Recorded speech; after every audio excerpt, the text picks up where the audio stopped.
Nikkei Asia News Roundup with Jada and Brian.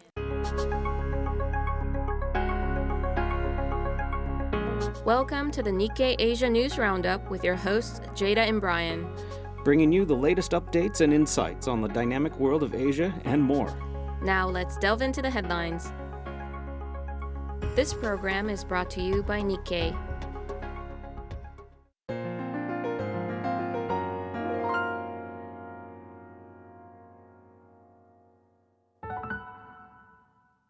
Thai Airways is set to emerge from 5 years of bankruptcy rehabilitation with its workforce leaner by half, a fleet that is 23% smaller, and a streamlined decision-making process led by professional managers, its top executive said in an exclusive interview with Nikkei Asia.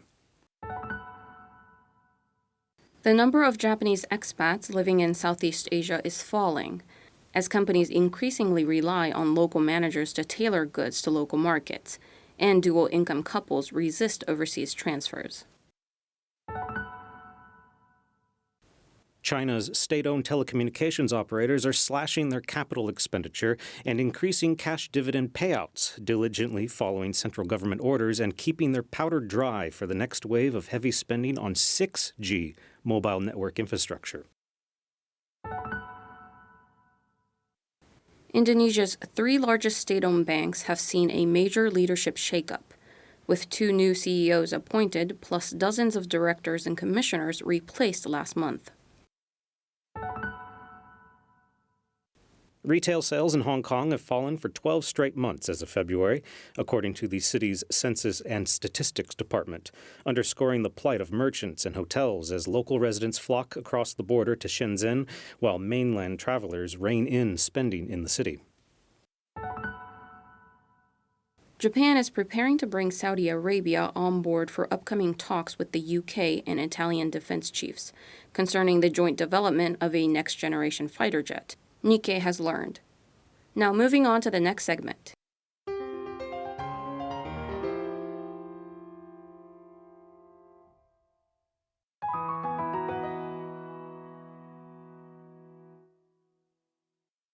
Indian craft gin makes a spirited comeback. Gin, the often colorless but aromatic spirit, is becoming the favorite alcoholic drink of Generation Z and Millennial Indians, defying its history as a favorite of British colonialists before Indian independence in 1947. A big difference, though, is that the drink is now usually made in India rather than in Europe. Youngdup Lama, a Delhi-based mixologist and bar owner, said that in India's drinks market, locally made gin is seen as, quote, young and experimental. As a result, the Indian gin market is growing fast and is expected to be worth $1.7 billion in 2025, rising to $2.9 billion by 2032, according to Coherent Market Insights, a U.S.-based business information provider.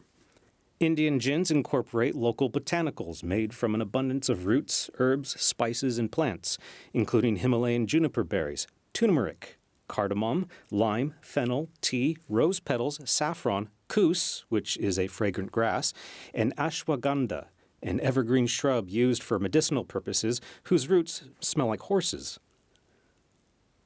But not all industry experts think the popularity of gin will keep growing.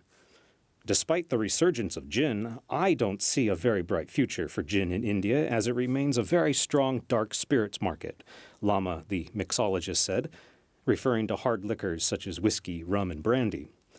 A lot has to change if gin is to make it in the competitive Indian market, he added.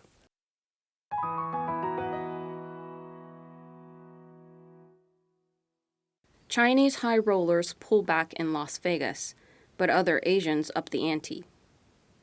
On a recent night at the storied Bellagio Hotel and Casino in Las Vegas, the high roller room told a tale of the changing fortunes of the city's Asian gamers.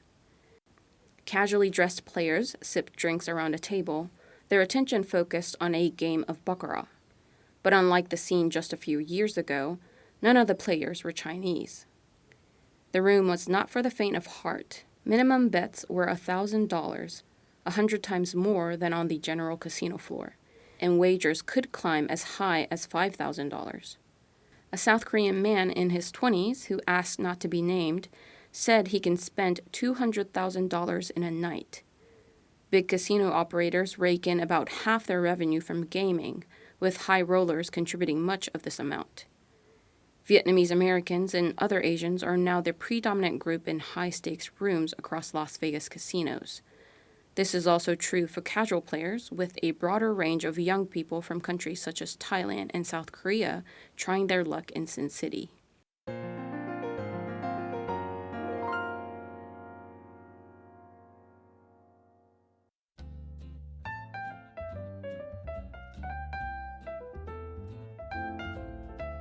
And now for news highlights. In each episode, Jada and I have a discussion about a recent article or articles that have particularly captured our attention.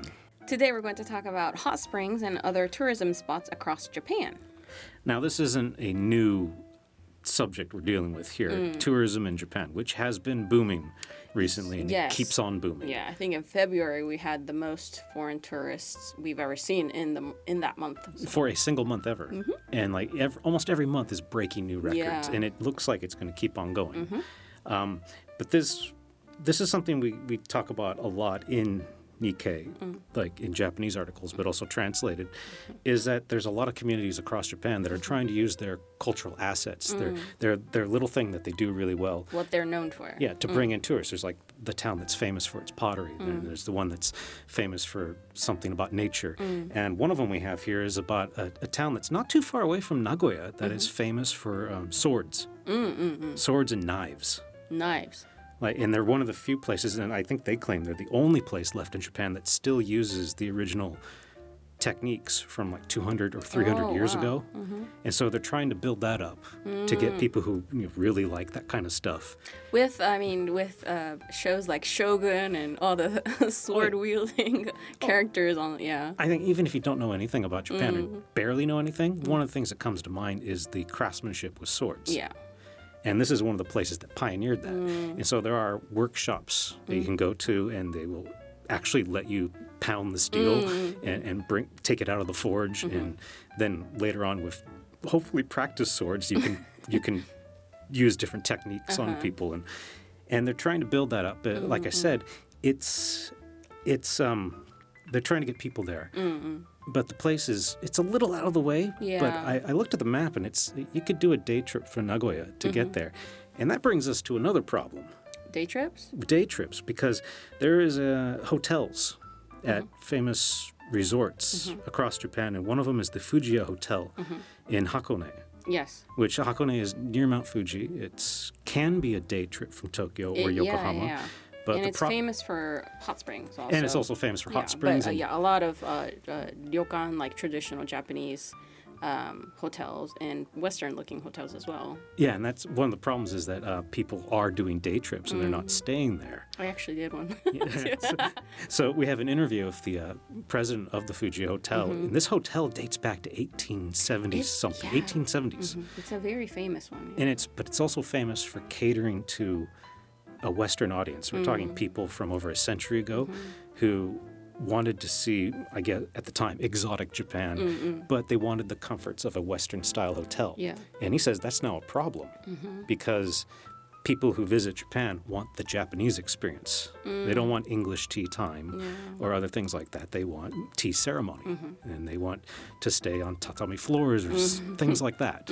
And so he's talking about how they have to change with the times. I see. And he's sounding pretty positive about it, but also there's that issue of day trips. How do we get people to actually stay here for a night? Yeah, I'm sure that hurts their profits as well. And I mean, speaking of Hakone and onsens, we do have I think it's a book review of this guy who, I guess, visited a lot of hot springs across Japan, or onsen it's called in Japanese. He's very into onsen, which are hot springs. His name is Yuval Zohar, and he wrote a book called Towards a Nude Architecture because he's really into the whole thing. Like, we're talking not just, we're not talking day trips here. We're talking you go out of your way into the countryside specifically for these hot springs. And he's discovering the architecture of the places, and he's finding that wherever you go, there's a very specific style. There's a unity to the feel and the experience, but each place has its own sense Unique, of architecture and design, and he wants people to be aware of it and also help preserve it. There's a lot of nice pictures in the story taken from his book, but yeah, the main photo I thought it was very striking with the Tengu, I guess face mask or yeah, they're like thing. Tengu are demons, right, or kind of demons in a way. But they're the very dramatic mask, usually red and a big nose and a scowling look. Yeah. It's huge. It's the size of a person. It's But the onsen looks very nice. Remote. You can almost have it nearly to yourself. Enjoy nature and all that. Yeah, there's another one that it's just it's a hot pool on a cliffside overlooking the ocean, and he went there and he's like, there was nobody else around, and how come nobody else knows about this? And he doesn't want to ruin it by making it just a generic tourist attraction. He's like, people need to know about these things. And he's trying to, I guess, replicate that, right? That was the other fascinating thing. He's looking at the elements that could be transferred to other countries, so people can have that Japanese experience of bathing, because it's not just hopping in a pool and relaxing. There's washing yourself. There's also the experience afterwards of just being communal with people. And one of them is that he has an idea of converting a townhouse in New York. He drew up blueprints of how you can convert it into a hot spring. And there's a play on words there where New York in Japanese is pronounced New-yoku, which sounds like hot water in Japanese. Or to bathe in. Yeah, bathe in hot waters.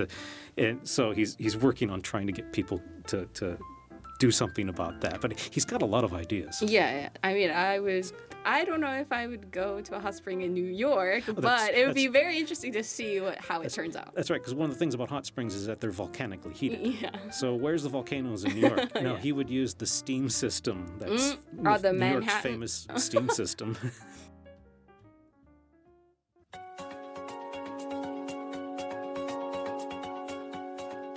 And that brings us to the close of today's episode. We look forward to having you join up again for the next edition of the Nikkei Asia News Roundup. Stay informed, stay curious. Until next time, I'm Jada. And I'm Brian. See you again, and take care.